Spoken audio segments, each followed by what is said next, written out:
paper magic will survive like the heat death of the universe, and will...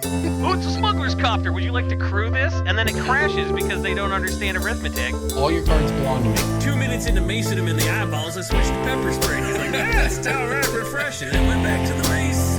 Magic is dying. I'm done. Selling everything. I might be a hoarder. And yes, I don't have the crayons or glue to explain this to you right now. What, are you gonna die twice? Oil will be worthless before magic cards will. well, okay, Dr. Man. That's Mr. Dr. Professor Jason. So anyways, if you're just joining the podcast, the last 4 minutes that we recorded is after hours. And if you want that after hours, subscribe to our Patreon. What an ad for Olive Garden. I haven't been to Olive Garden in like 15 years, but I used to love me some Olive Garden. Honestly, their soup and salad lunch special's pretty nice. Oh. See, the like breadsticks were $12. good. I would eat the calamari. It's like Americanized as hell. I get chicken parmesan. They got that, what is it, is it the sausage lentil soup? No, it's the zuppa toscana with like the potatoes and the chunks of sausage. Oh, it's nice. It's nice. Are they still in business? Yeah. Oh, yeah. I go to Olive Garden Are they still sometimes. in business? Well, like Red Lobster is still in business, but they went bankrupt or something. I don't know. Yeah, like, no, I Olive don't Garden's know. still kicking. I'll do like a cheeky lunch special. You do like, it's like $12 for unlimited soup and salad. I have like 2 bowls of soup, a whole thing of salad. I'll get a Diet Coke because I'm splurging. And afterwards, I'll go to a matinee showing at the movie theater. It's great. Well, there's 3 Olive Gardens in Oklahoma City greater metropolitan area, so I guess they still exist. Good for them. You know what's fucked is there's no Chili's in Seattle. There's going to be a Chili's inside the airport in Seattle. Oh, and that's I not... unironically think me and a friend of mine are going to book like a $25 Spirit ticket somewhere so that we can go to the airport Chili's, and then we just don't take the flight. You need to... Well, I don't know what you go to Chili's for, but sometimes the airport Chili's will skimp on the chips and salsa and not get the good salsa, but good chili salsa is delicious. Syracuse had that with Jamba Juice. We had the only Jamba Juice in like 100 miles was directly behind TSA. Not like in a gate or whatever. It was there like, to tease you. You could just like look longingly past the TSA scanners to see the Jamba Juice. Yeah, it did not last long, but it was there for a few years. The last Chili's I went to was in an airport, and they did not skimp on the chips and salsa, and it was a religious experience. Yeah, Dallas one's good. Chicago one is usually good. Those are the ones I go to the most, probably. I Corbin love keeping the different Chili's. Chili's in his Rolodex just with different stars. Yeah, I love these. TJ? You're like, No. I got places to be in airports, bro. Like, I go find me those minute suites and use my priority pass to take a nap. And then when my time's up there, I go to Chili's to get some chips and salsa. And then after that, I go to the Gameway and play Xbox for 2 hours before my flight. That is how I usually do like my days out. I leave at like 10 or 11 in the morning. I don't care if I get in at 7 or 8 at night. Just give me that nice chill ass video game in the middle of the day in an airport. This is what having kids does to a man. I know it does. No. That's true. I get to airports fun, early. It's fun either way. I get to airports early because it's like when you're at an airport, no one's allowed to bug you. Like I get like my hour and a half at the gate or whatever is time that no one can actually bother me legally. That's reasonable. I went the other way on the last trip though, heading out to the Pro Tour. My wife and kids dropped me off 7 minutes before my boarding time. Yeah, that's how I operate. Yeah, and I got to the gate, which is on the other end of the airport. It was max walking distance, but that's fine. I got to the gate as they were boarding group 2, and I was in first class, so I just walked right on up and hopped on my plane and had room for my bags and took a nap. And I was in the airport for 7, 8 minutes the entire time. Then I was asleep. Next thing you know, I'm in New York and I played video games. It was great. If I miss 0 flights a year, I'm spending too much time at the airport. I still think that's psychotic. I've only too much anxiety for that. I've only ever missed one flight, and it was because I completely blew the flight. I was hungover, asleep in my bed 3 hours after the flight left or something like. Maybe I just need a higher dose of Zoloft, but I can't be living like that, man. I can't. It makes me feel alive. Yeah. You know what makes me feel alive is things that aren't missing my flight. Oh. I'll do drugs or I'll sleep with beautiful women. Isn't that why most people do drugs? They feel alive. I just missed my flight. I'll do things that Corbin could never do, like sleep with beautiful women or win matches of Magic. Those things make me feel alive. Why you can't say so rude to my wife? No, your wife doesn't count for that. Oh, okay, that's fair. Yeah. Your wife's very beautiful, but I told her last night. It's fine. That's great.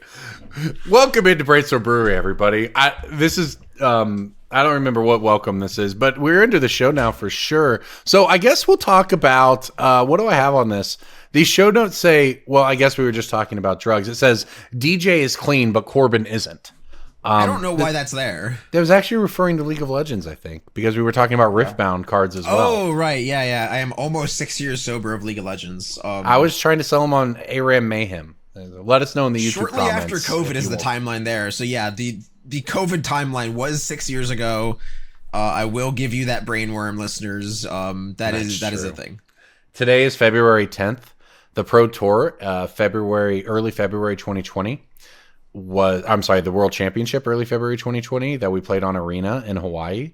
That was literally the last, that was it. That was both the high point, I think, of Arena play at the time, and the high point of the world, because I came home and the Thunder basketball game shut down because of Rudy Gobert, and then the world shut down. Stupid Rudy Gobert, man. It's incredible that we had hundreds of people fly to Hawaii against the wishes of the natives to, pollute the environment with their flights so they could play Magic Arena in person. Yes, that's honestly super cool to me. The digital card game face-to-face aspect of this is incredible. Wait, it gets honestly, worse. I would have forgiven it. I wouldn't have cared about any of those other things if they had just played Paper Magic. Yes, it gets worse. They didn't have, if I recall, and I could be wrong. I don't think there was an Arena draft client at the time. So they drafted in paper and played on Arena. Oh, wait, they drafted the cards on... What? I would have to go back and look at the coverage. It wasn't secret because they had cameras there filming it all. But I don't remember if they played the draft in paper or if they drafted in paper and played on Arena. Or maybe I'm making this all up. JJ, you're going to have to cut this. I drafted a Coria. I remember drafting a Coria on Arena, which was 3 months later. But it was kind of unhinged, if I recall. I clearly don't recall, but... I wonder if something happened in 2020 that might affect your memory, bro. Yeah, no kidding. There's no way There's no way. Oh, he's investigating. He's a curious fellow. I'm right. They drafted in paper. That's awesome. But did they play in paper? Yeah, I don't know if they might have played the draft in paper in the standard on Arena, maybe. I don't know. But I at least didn't make up that they drafted in paper. That is unreal. But you know what isn't unreal? The TMNT spoilers we have to look at. Which I believe is all of the rares and mythics. Wait, really? Because of the Lauren Eclipse. Yeah, the Lauren Eclipse leak or whatever, when the cards got into the pre-release kits, all the rares and mythics got spoiled. I didn't realize it was actually all of them. And I believe they officially then spoiled them afterwards because they're out there and they might as well. Well, I will say I appreciate... Go ahead. It's good to formalize it, right? It's better to not pretend it didn't happen. Yeah. I was around when they did do that, and it was very funny, but it is better to not do that. Yeah, that's much better now. They have I think we can probably credit many people, but Blake Rasmussen deserves credit over there for that stance. There are a lot of really strong cards in this set, already spoiled. Obviously, that's rare and mythics, but Dark Leo and Shredder is such an unbelievably strong card. For those not in the know, those at home, Dark Leo and Shredder is a black and a white mana for a 1/3 legendary creature, mutant ninja turtle human, with a sneak or ninjutsu cost of white and a black, and it says attacking ninjas you control have death touch, and whenever it deals damage to a player, create a 1/1 black ninja creature token. Then if you control 5 or more ninjas, that player loses half their life rounded up. This is a card that makes multiple ninja tokens. What is over the course of a game? It's just ninjutsu, but some spells have it also. Okay. I also believe you can't play it after combat damage. It has to be played in the declare blocker step, so you can't do the deal damage and then ninjutsu. The trick used to be able to. Mm-hmm. It's kind of a fixed ninjutsu. But that card's strong. That's a fun one for sure. I've not looked at any of these cards. There's also Cranial Plating is in standard, but it's a red card now. Red and a colorless for an artifact equipment. Equipped creature gets +1/+0 for each artifact you control with an equip cost of 1 red. And then for 4 and a red, you can create a token copy of this equipment. It's a Cranial Plating that clones itself. That's just in standard. So is Goblin Lore. Is Goblin Lore in standard? Casey Jones, Vigilante. 3 mana, 4/3. When it enters, draw 3. At the beginning of your next upkeep, discard 3 at random. Oh, that card's actually sick. With maybe like a red-black monument card. Wonder what we can... Yeah. Oh, yeah. Triggers from Spider-Man. Red-black monument top 16 at the Pro Tour. That's a real deck. I have played that deck. I did the thing where I went and played the deck. And 30% of your games you can never lose. 30% of your games you can never win. And 40% of your games, you're fighting. Like, you have to actually play well. It's been great standard year so far since the bans, so yeah, we'll see how Ninja Turtles hits it. Yeah, I mean, I'm already brewing with Ninja Turtles cards because I'm going to Spotlight Series Richmond featuring the Ninja Turtles. Let's go. I'll be there. I need to book my flight for that. I'm going to book my flight for that today.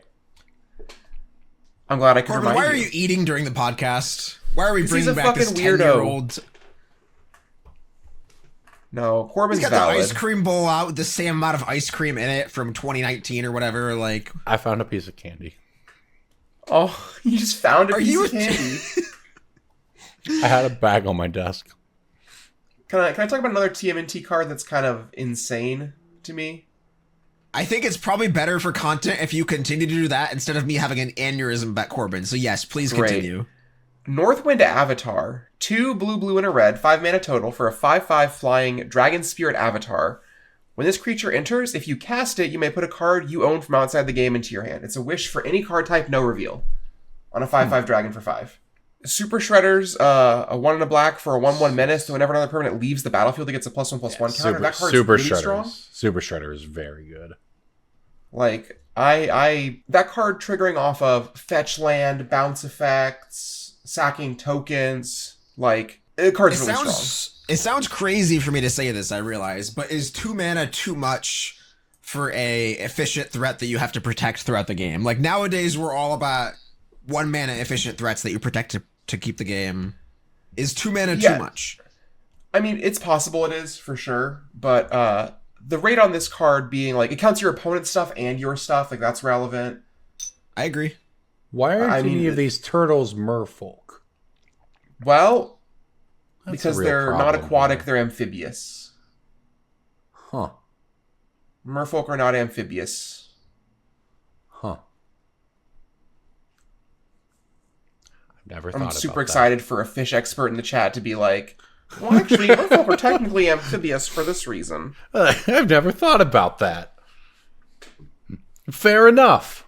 Fish experts, get in the comments. Tell me I'm wrong. I'm actually just talking while I look through this spoiler because this set looks pretty cool. It really does. With the addition of Krang, Mastermind, a 8 mana 1/4 with affinity for artifacts that draws you cards until you have 4 cards in hand when he ETBs and gets +1/+0 for each of the artifacts you control. With the addition of him, there will be 7 cards in standard with the text affinity for artifacts on them. Oh. And there's an artifact land in standard. There's a clue land from Murders at Karlov Manor that comes to play tapped. Scene of the crime, I believe, right? Cranial Plating and Springleaf Drum and affinity cards are in standard, and they're probably not even good, and that's awesome? Huh. Well, standard's turbo broken. Like, it's pretty fun, but it is broken, so it's hard to play. I mean, like, there may be 5 tier 1 strategies or whatever, right? But it's hard to, like, do much with your literal brew, you know, because the power level is just so high. Yeah. I mean, I think the thing about standard right now that's really interesting is that it's very cyclical. Like, Cub decks were dominant, and now, you know, at the PT we saw the anti-Cub decks doing well.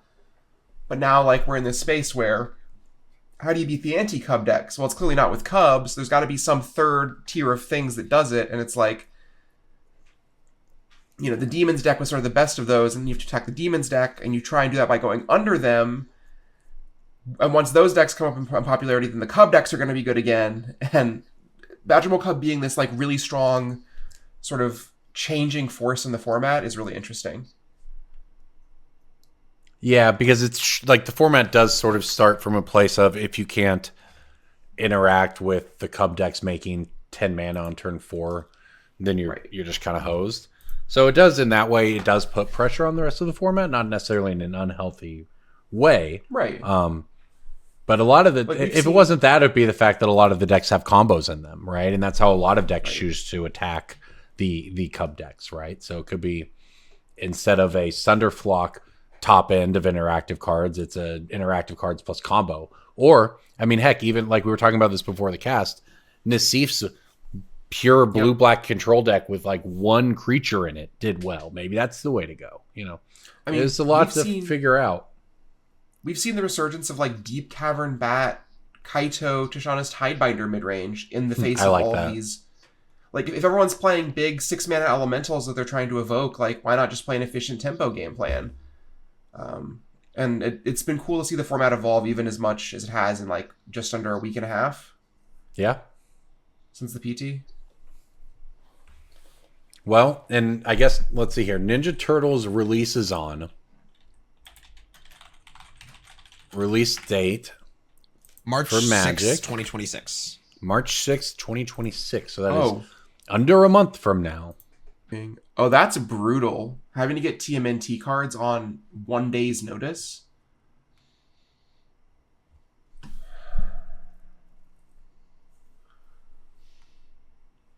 Get your pre-orders in, I guess. Go to your pre-release and beg your local players to trade you their cards. That means the spoiler season starts in like a week, right? I don't know how the spoiler season is going to work with this, is the thing. Right. Because like when do we get all the uncommon spoiled? Pre-spoiler season. Yeah, Richmond is a standard GP, effectively. Standard constructed. So Jesus. People are going to be cracking TMNT boosties on Friday to get their cards, I guess. Are the cards legal, though? Yes. Like, is there a rule or anything? Like, they're not... Nope, they're legal, as far as I can tell. I mean, it's a TMNT Spotlight event. Like, the event is called Spotlight Series Teenage Mutant Ninja Turtles. Like, the cards have to be legal. That's a fair point, Cass. Like, you can't just be like, no turtle is allowed at Spotlight Teenage Mutant Ninja Turtles.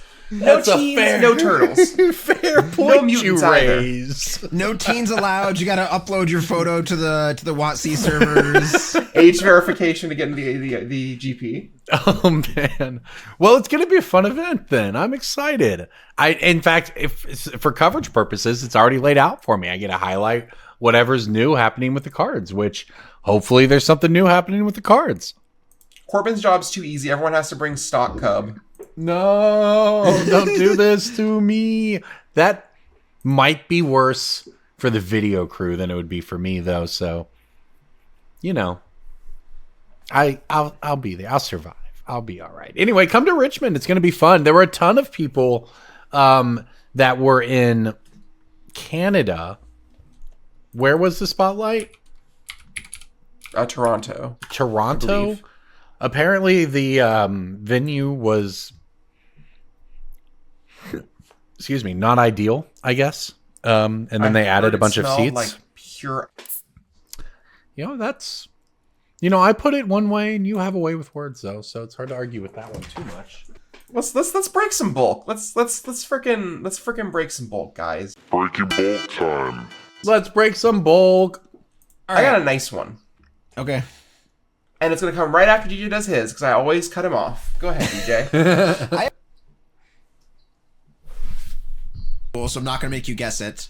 But the art card that is gold stamped, the Wilds of Eldraine Ristic Study, $5. Oh my god. The art cards are very, very hit or miss. Almost all of them are misses.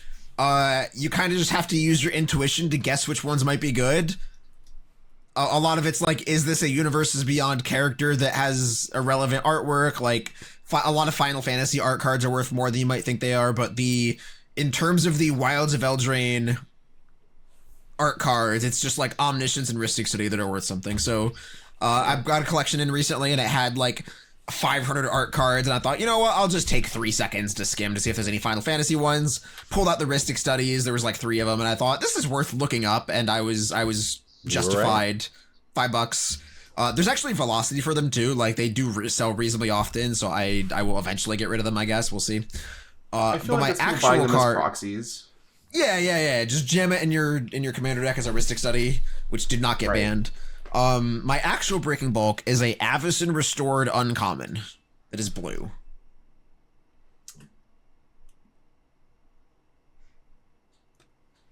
Terrible limited format.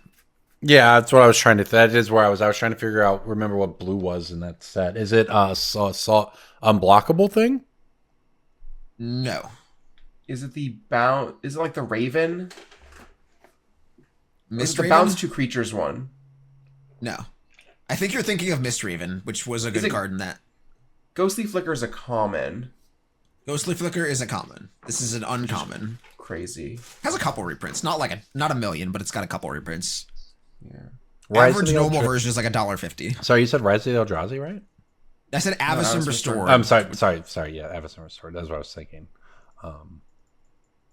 Rise is a very good limited format. Avacyn's kind of an Eldrazi. Favorable wins? No. Reasonable guess though. Reasonable guess. I felt good about that guess. Is it a spirit? No. I guess we don't know. Yeah. Tandem Lookout is the Soulbond Curiosity creature. In the same vein as Deadeye Navigator, Soulbond was a mechanic in Avacyn Restored. When this creature or another creature enters, you may pair them, and they're wedded. As long as Tandem Lookout is paired with another creature, each of those creatures has, when this creature deals damage to an opponent, draw a card. It does not say combat damage, which means you get very Niv Mizzet-y things going on of like when you draw a card, deal a damage, and then you kill several players depending on your deck size, or you win with Lab Maniac or something like that. Tandem Lookout is like $1.50, but the foils are like 15 to 20 from Avacyn Restored, which is what caught my eye. I ran a Roka batch, and this was on top when I was sorting my price. I thought that must be an error, right? No, Avacyn Restored foil Tandem Lookout is a lot of money, and the non-foils are also worth money. So Deadeye Navigator is really cheap now. I think this card might be worth almost more than Deadeye Navigator, which used to be like a hallmark card of the set. Yeah, that's crazy. In my defense, I thought this card was a common because it was a common in Master 17. That's fair. I remember that card being good. I've got... Or go ahead, Cass. I'll go last. I have a Avatar The Last Airbender Blue Rare. Katara. No. Spirit Water Revival. No, that card's sweet though. The Legend water, of that's a mythic. The water crystal. Mythic. No, that's from Final Fantasy. Corbin, you would know that if you'd watched the show. Just saying. That's probably true. The Final Fantasy show, that is.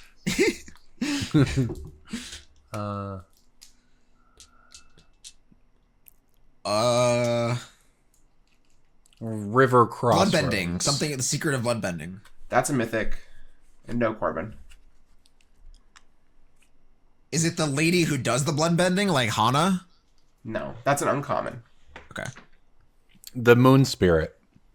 No. I give up. Victory is mine. It is the Unagi at Kyoshi Island. Oh yeah, the standard one. Card is up to $3. Has a strong direct premium. I believe was when I looked earlier, like $7 on direct and selling, with a buy list of $2. Card's been on the trend upwards ever since Lauren Eclipse. It was like around the $1 to $2 mark before. It's gone up to $3. It is one of the strongest counters to the lesson strategy, to win control mirrors. It's a control finisher, and people love a good control finisher. And also, it's fixed Sphinxes, or consecrated Sphinx. Yeah, it's the thing about this card that's really funny though is it's best in decks that are playing Get Lost, which gives your opponent a bunch of artifacts to help waterbend the ward cost. Ooh. But that aside, Unagi at Kyoshi Island. Unagi means eel. Okay. Did not know that. Okay. I have... You all might like this one, you might not. This is a colorless card from Tarkir Dragonstorm, and 2 answers will count. Colorless card from Tarkir. Is it like banners or something? No. Is There are it two one of the acceptable- tapped tri-lands? Like, No. okay.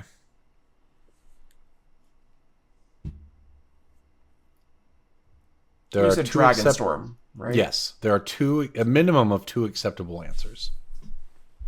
Is it a basic land? It is. Is it a basic land that doesn't have a number in the name of the card for TCG player Moxfield syncing reasons? Not that I'm aware of? Question mark. Is It has a number. Is it a Dragon's Is it Eye card? Island? It is Like not a Dragon's Eye the card. Tarkir Dragon Eye cards? It is not the Dragon Eye ones. In fact, it is the opposite of that. These are the specifically the Forest and the Mountain from Full Art Dragonstorm Basics that are not the Eye ones are worth several dollars. Card Kingdom is paying $1.85 for the Full Art Basic Forest from Tarkir Dragonstorm. What's the just tell the collector number for everyone. 276. Okay. Do they have dragons in the saying artwork? this. Is that it? They have like they have outline like shadows Sure. on the ground. But I noticed I'm looking at Tarkir Dragonstorm, and I was actually thinking about asking you all, so we can do that now if we want. If you actually knew the order of the most expensive Dragon Eye ones, and then I noticed that the 2 most expensive commons in the set outside of those are actually the Basic Forest 276 and the Basic Mountain 275 that have the dragon shadows on them. And yeah, they're both listing and market price over $2, and Card Kingdom, lo and behold, is paying $1.85 for some number of copies of the Forest right now. So kind of random, but there you go. That's a good one. What do you all do? You all know actually the order of the most expensive Dragon Eye ones? I'm gonna guess just off the cuff. Blue, green, black, red, white. I was gonna guess red, green, black, blue, white. For most to least? Most to least. Yeah, it's Mountain, Forest, Island, Swamp, Plains, most to least. But really, the Mountain is the most expensive by far. Then the Forest. Wait, did I get that 100% right? No, you swapped the Swamp and the Island, but you were close. Closer than I would have been, I think. Red's gotta be makes number one sense. because it's dragons. That's just... Right, I was gonna say it makes sense that people like the red one, right? So that part does check out. The collection I bought today had, like, several hundred of those Dragon's Eye lands, and they were all double diaper sleeved, so... I did not look up the prices on any of them today. They're the next batch to go to the Roka, but I was intimately familiar with their artwork because I spent 4 hours just leaving cards today. There you go. Market price on the Mountain 13, market price on the Forest 8, market price on For the the Island non-foil? 6. Yep. Oh, Market wow, price. Market price on the Swamp 5, market price on the Plains 4. Foils are 23, 12, 10, 7, 7 in descending order. So they are quite pricey. Basic lands, because like there's so many basic lands now, it's easy to assume that full art ones are just not worth anything. Like I certainly, every full art land I get that isn't, obviously like a Dragon Eye one or something like that, or the old Theros Beyond Death ones, I just throw into a box for like a quarter each or whatever. But some of them actually do carry a little bit of value still. The Neon Dynasty ones are good. The Stained Glass ones are good. The Theros Beyond Death ones are good. The Phyrexian Text ones are good. It really just depends. I think you can kind of just exclude areas and formattings that they have done to death, like Zendikar Rising. Like any full art land from Zendikar is just kind of in the bin. There's a couple of the old original ones from Zendikar, like Cup Island, that are still good, but like. There was that old Shards of Alara island that used to be worth like $4 or $5 that they reprinted and is now not worth anything. The chippy artwork one. Yeah, sure. Yeah. I have Part a around thing to for post Commander. that I forgot to post before we started recording. That I'm just gonna post a picture in the channel without context.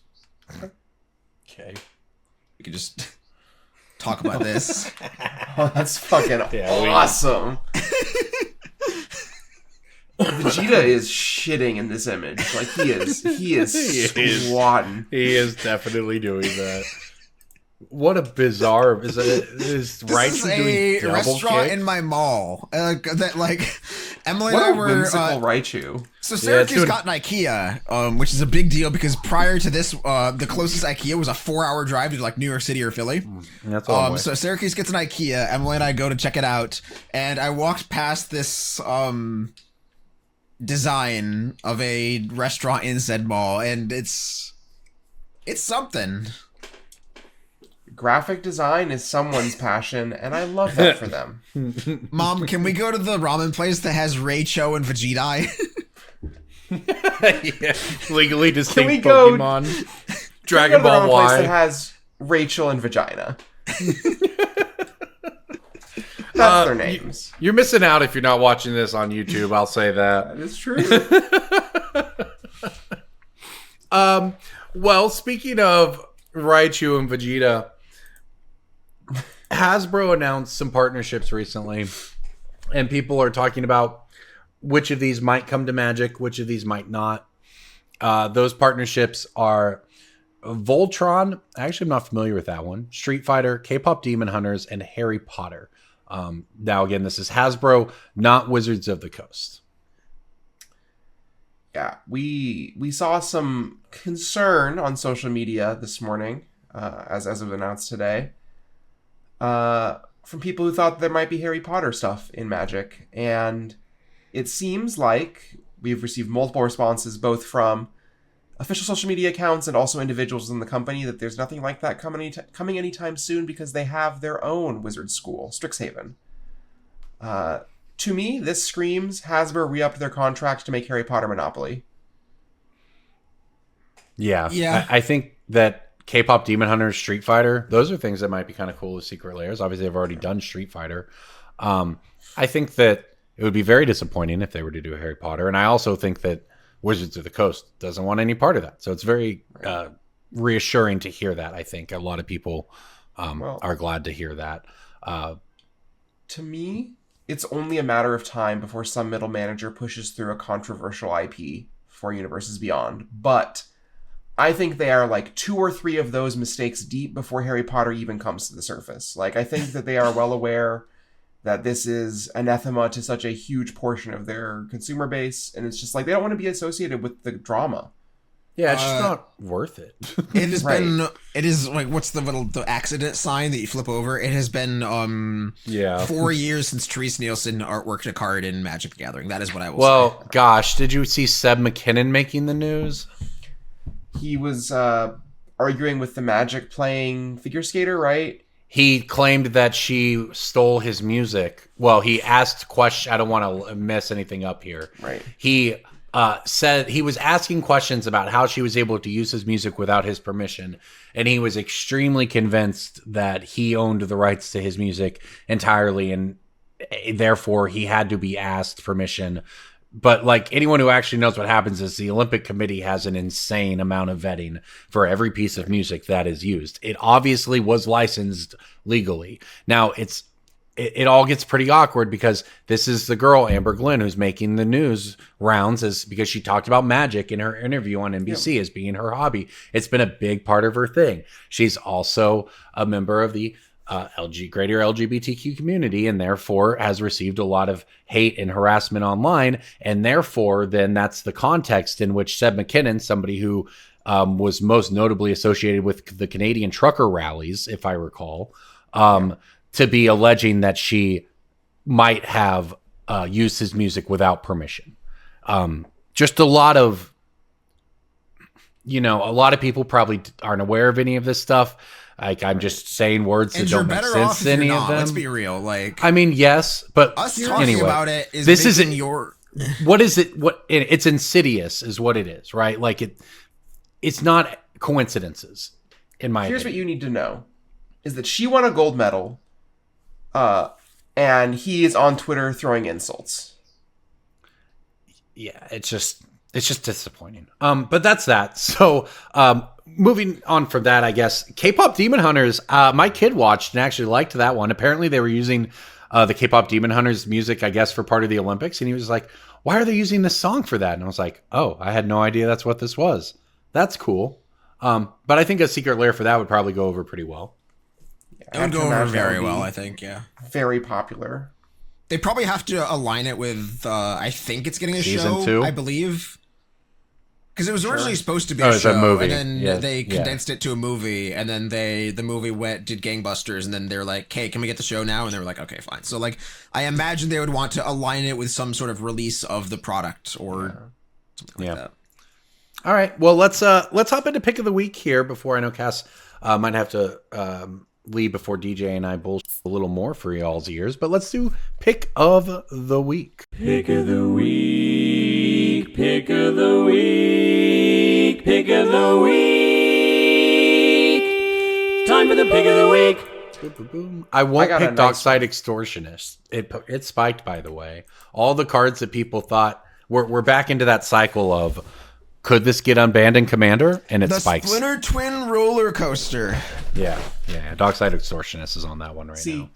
I never bet on Splinter Twin for Modern. I always bet on Birthing Pod because I am far more foolish and far more aspirational. Well, I'm going to ask a horrible question. Would Birthing Pod be good in Modern? Yes. Yeah, I think so too. Every time they print another broken creature, it's like, oh, well, Birthing Pod be stronger again. My just thought was like, Force of Negation, Flare of Denial. There's at least more ways to interact with the turn 2 Birthing Pod, but it would just still be broken. Yeah, the card just has no real positive impact on the format other than making me personally really happy. Fortunately, my pick of the week this week is neither a Modern card nor Birthing Pod. All right. Because those are two discrete categories. My pick of the week this week is Kaito, Bane of Nightmares. Okay. Ooh, did he get cheap again? Did I pick this one recently? Because I hope I didn't. Because this one's... I'm really high on this card. Duskmourn is a year and a half old now or something. Ridiculous. Yeah, almost. Yeah. The entire next set is ninjas. Also, blue-black mid-range is seeing a resurgence in Standard. So That's very true. The card did not get cheap again, by the way. Card is still $20, but I don't disagree with any of your logic, so... Can you imagine what I considered genuinely playing Mischievous Sneakling in a Standard deck because it's just so good to pump your team with Kaito's Emblem. Imagine I got to play good ninjas in my deck now. True. All right, I'll hop in here. I have a really aspirational one. Is it Do you all Birthing Pod? Do you all know what Exalted Sunborn is? The that a doubling dinosaur? season? The Edge of Eternity's doubling season? It's the Edge of Eternity's doubling season. It's a 4/5 5-mana mythic. It bottomed out in December at about $12. It's up to about 15, almost 16 now. It's a 4/5 flying lifelink angel wizard. If one or more tokens be created under your control, twice are instead. And it has warp of 2.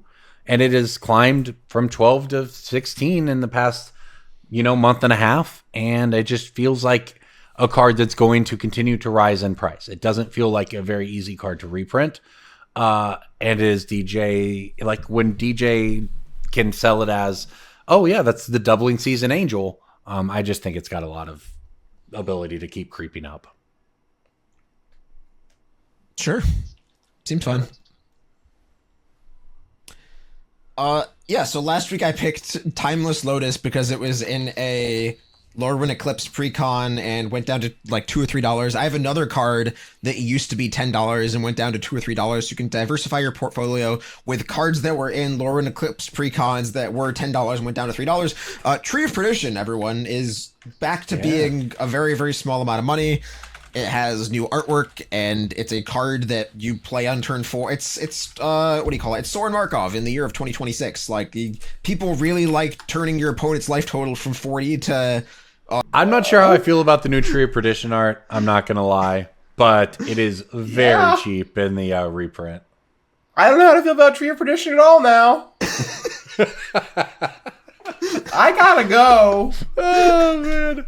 Well, thank you, everybody, for tuning into Brainstorm Brewery. Before we get out of here, we want to remind you to go check out our sponsor, MTG Ban, which is, of course, as we've talked about on this show, as we do most shows, one of the best ways that has ever been made to track the price of Magic cards, the movement of Magic cards, the buy list of Magic cards, the velocity of Magic cards, anything you want, it is a tool that is available when it comes to the financial side of Magic. And you can use the code BSB50 to get a discount on your first month there. So go check out. And in addition, wait, Corbin, but wait, Go there's ahead, more. go ahead. Infomercial There's more. style, black and white, gray, but wait, there's more. ShamWow You can guys running for also- Congress. You can also sign up on Patreon for a free week before you use the promo code. So you can be like, I don't know, 50% off. That's good, but I want 100% off. You know, if you're that kind of haggler, you can get that 1 week free of ban using Patreon's little free trial mode. And then if you like it, you can use our promo code for 50% off. That is 50% off, not 15, 50. That's the secret of ban, is like if you're broke and you're trying to hustle and you're like, I'll get my free week and then I'll get my half off, and then ban gets your money up enough for you that you can then afford a full subscription.